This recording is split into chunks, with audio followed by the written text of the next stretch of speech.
How to change color for objects in Illustrator. So we have some stars in this artboard. We will change color each of this artboard. So select any object and here if you not see this bar, so double click on this here and select your required color. Also you will see this window and color options.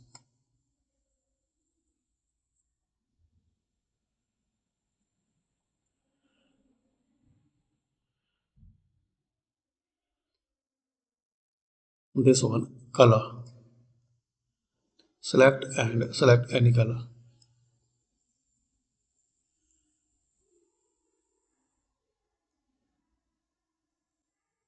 So these are settings to change and to set the color for objects in Illustrator.